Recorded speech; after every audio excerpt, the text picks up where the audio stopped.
ನಮಸ್ಕಾರ ಸ್ನೇಹಿತರೆ, ಕಲಿಕೆಯ ಮತ್ತೊಂದು ವಿಡಿಯೋಗೆ ಸ್ವಾಗತ. ಈ ದಿನದ ವಿಷಯ ಸಮುದ್ರ ಮಂಥನ. ಸಮುದ್ರ ಮಂಥನ ಹೇಗಾಯಿತು, ನಡೆಯಲು ಕಾರಣ ಏನು ನೋಡೋಣ ಬನ್ನಿ. ಮೊದಲಿಗೆ ಒಂದು ದಿನ ದೂರ್ವಾಸ ಮುನಿ, ನೀವು ಎಲ್ಲ ಕೇಳಿರ್ಬೋದು.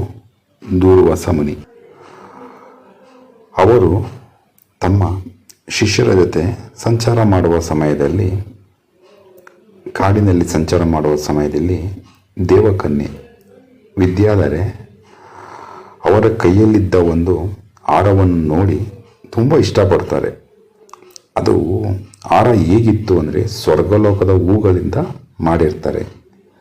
ತುಂಬ ಸುವಾಸನೆ, ಸುಗಂಧಭರಿತವಾದ ಹಾರ. ಆ ಹಾರವನ್ನು ದೂರ್ವಾಸ ಮುನಿಗಳು ತುಂಬ ಇಷ್ಟಪಟ್ಟು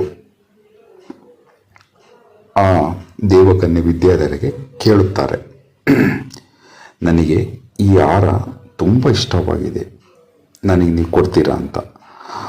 ಆಗ ದೇವಕನ್ಯೆ ದೂರ್ವಾಸ ಮುನಿಗಳಿಗೆ ಆ ಹಾರವನ್ನು ಕೊಡುತ್ತಾರೆ. ಸೊ ನೆಕ್ಸ್ಟು ದೂರ್ವಾಸ ಮುನಿಗಳು ಹಾಗೆ ಕಾಡಿನಲ್ಲಿ ಸಂಚಾರ ಮಾಡುವಾಗ ಕಾಡಿನೊಳಗೆ ಇಂದ್ರದೇವರನ್ನು ನೋಡುತ್ತಾರೆ.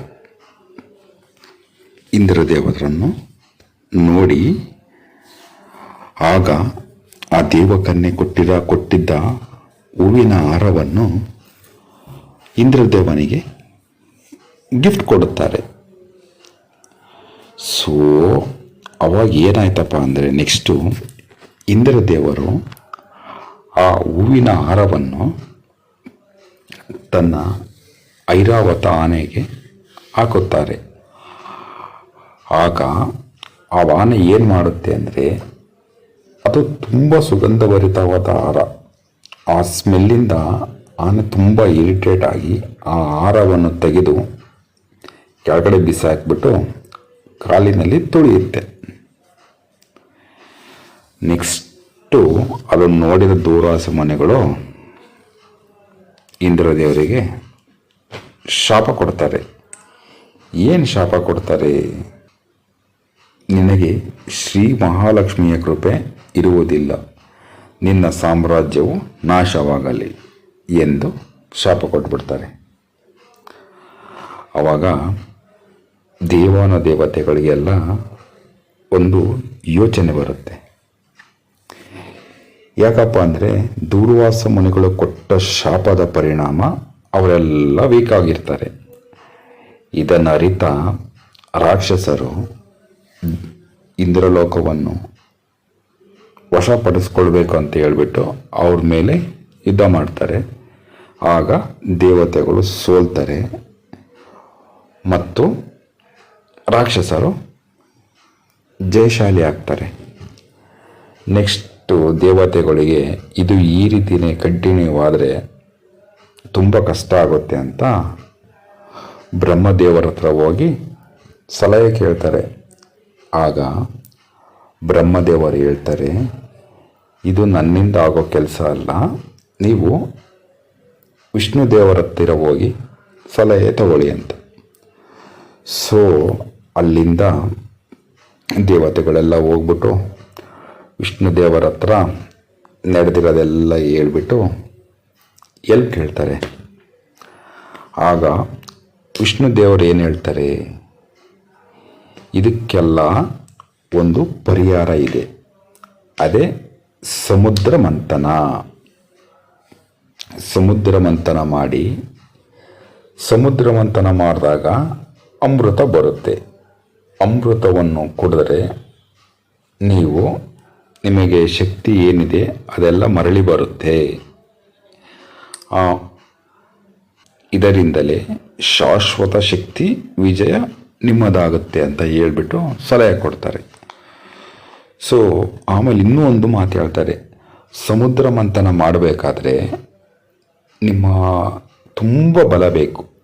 ಹಾಗಾಗಿ ನೀವು ರಾಕ್ಷಸರ ಹತ್ರ ಹೋಗ್ಬಿಟ್ಟು ಸಮುದ್ರ ಮಂಥನ ಮಾಡೋಣ, ಬೈ ಚಾನ್ಸ್ ಎಲ್ಲರ ಅಮೃತ ಬಂದರೆ ಡಿವೈಡ್ ಮಾಡ್ಕೊಳ್ಳೋಣ, ನಿಮಗೂ ನಮಗೂ ಸೇಮ್ ಅಂತ ಹೇಳ್ಬಿಟ್ಟು ಒಂದು ಡೀಲ್ ಮಾಡ್ಕೊಂಡು ಒಪ್ಕೊತಾರೆ. ಸಮುದ್ರ ಮಂಥನಕ್ಕೆ ರೆಡಿ ಆಗ್ತಾರೆ. ಸಮುದ್ರ ಮಂಥನ ಮಾಡೋಕ್ಕೆ ಮೇನು ಮಂದಾರ ಪರ್ವತವನ್ನು ಕಡಿಯೋಕ್ಕೊಂದು ಕೋಲಾಗಿ ಯೂಸ್ ಮಾಡ್ತಾರೆ. ಈಗ ಮಂದಾರ ಪರ್ವತವನ್ನು ತೊಗೊಂಬಂದ್ಬಿಟ್ಟು ನೀರಲ್ಲಿಡೋಕ್ಕೆ ಗರುಡ ದೇವ್ರ ಹೆಲ್ಪ್ ತೊಗೊತಾರೆ. ಈಗ ಮಂದಾರ ಪರ್ವತ ಸಮುದ್ರದಲ್ಲಿ ಎಷ್ಟೇ ಆದರೆ ಸ್ಥಿರವಾಗಿ ನಿಲ್ಲಲ್ಲ. ಆಗ ಭಗವಾನ್ ಶ್ರೀ ವಿಷ್ಣು ಮಹಾದೇವರೇ ಆಮೆಯ ರೂಪ ತಗೊಂಡು ಸಮುದ್ರದ ತಳಭಾಗದಲ್ಲಿ ಕೂತು ಅವರಿಗೆ ಹೆಲ್ಪ್ ಮಾಡ್ತಾರೆ. ನೆಕ್ಸ್ಟು ಹಗ್ಗ ಬೇಕು ಸಮುದ್ರ ಮಂಥನಕ್ಕೆ. ಆಗ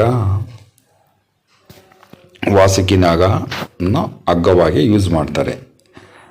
ವಾಸುಕಿ ನಾಗ ತಲೆ ಕಡೆಗೆ ದೇವರು, ಬಾಲದ ಕಡೆ ರಾಕ್ಷಸರು. ಇಲ್ಲಿಗೆ ಸಮುದ್ರ ಮಂಥನ ಸಿದ್ಧತೆ ಮುಗೀತು. ನೆಕ್ಸ್ಟ್ ಸಮುದ್ರ ಮಂಥನ ಶುರು ಮಾಡಿದರು. ಸಮುದ್ರ ಮಂಥನ ಶುರು ಮಾಡಿದಾಗ ಸ್ಟಾರ್ಟಿಂಗಲ್ಲಿ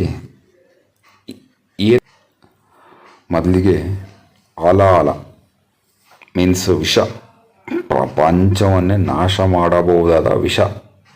ಈ ಸಮಯದಲ್ಲಿ ಶಿವನು ಅದನ್ನು ಕುಡಿದು ತನ್ನ ಗಂಟಲಲ್ಲಿ ಇಟ್ಕೊಂಡು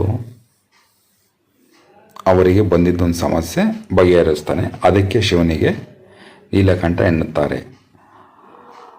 ಕಾಮಧೇನು ಹಸು ಬರುತ್ತೆ, ಐರಾವತ, ಉಚ್ಚಶ್ರವಸ ಕುದುರೆ, ಕೌಸ್ತುಕಮಣಿ, ಲಕ್ಷ್ಮೀದೇವಿ,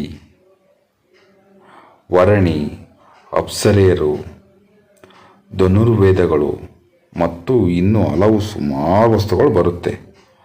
ಫೈನಲಿ ಬರುತ್ತೆ ಅಮೃತ. ಫೈನಲಿ ಧನ್ವಂತರಿ ಆಯುರ್ವೇದ ದೇವರು ಅಮೃತವನ್ನು ತನ್ನ ಕೈಯಲ್ಲಿ ಇಟ್ಕೊಂಡ್ಬಿಟ್ಟು ಬರ್ತಾರೆ.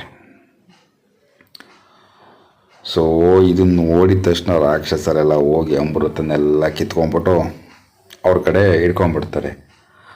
ಅವಾಗ ಮತ್ತೆ ದೇವರು ವಿಷ್ಣುದೇವ್ರ ಹತ್ರ ಹೋಗ್ಬಿಟ್ಟು ಹೆಲ್ಪ್ ಮಾಡಿ ಅಂತ ಕೇಳ್ತಾರೆ.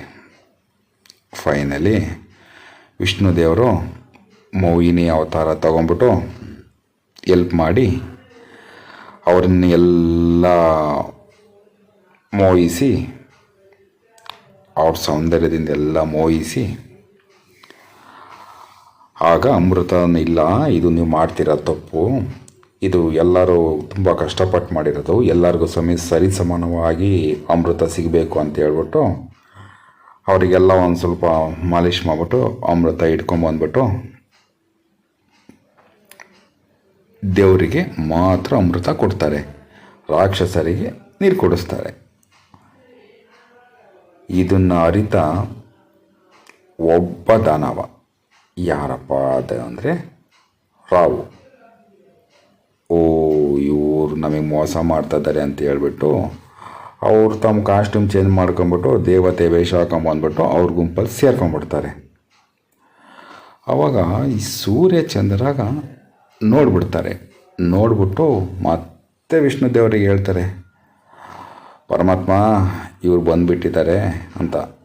ಸೊ ಆವಾಗ ವಿಷ್ಣು ದೇವರು ಆಲ್ರೆಡಿ ರಾವುಕ್ಕೆ ಅಮೃತ ಕೊಟ್ಟಿದ್ದಾರೆ, ಅದು ಗಂಟ್ಲಿನ ಹತ್ರ ಇದು ಮಾತ್ರ ಬಂದಿರುತ್ತೆ. ಆವಾಗ ಏನು ಮಾಡ್ತಾರೆ, ತನ್ನ ಸುದರ್ಶನ ಚಕ್ರದಿಂದ ಅವರ ತಲೆನ ಕಟ್ ಮಾಡಿಬಿಡ್ತಾರೆ.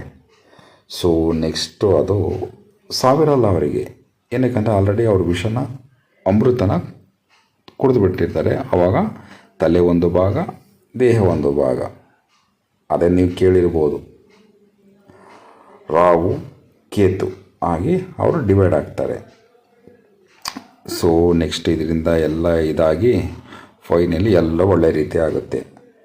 ಆ ಘಟನೆ ನಂತರ ದೇವತೆಗಳು ತಮ್ಮ ಶಕ್ತಿಯನ್ನು ಪುನಃ ಪಡೆದು ಲಕ್ಷ್ಮಿಯ ಕೃಪೆ ಅವರ ಮೇಲೆ ಮರಳಿ ಬರುತ್ತೆ. ದೈತ್ಯರು ಸಮುದ್ರ ಮಂಥನ, ಇದು ಬ್ರಹ್ಮಾಂಡ ಸಮತೋಲನಕ್ಕೆ ಕಾರಣವಾಯಿತು. ಈ ವಿಡಿಯೋ ಇಷ್ಟ ಆದರೆ ಕಲಿಕೆ ಕನ್ನಡ ಚಾನಲ್ಗೆ ಜಾಯಿನ್ ಆಗಿ ಸಬ್ಸ್ಕ್ರೈಬ್ ಮಾಡಿ ಬೆಲ್ ಬಟನ್ ಕ್ಲಿಕ್ ಮಾಡಿ. ಧನ್ಯವಾದಗಳು.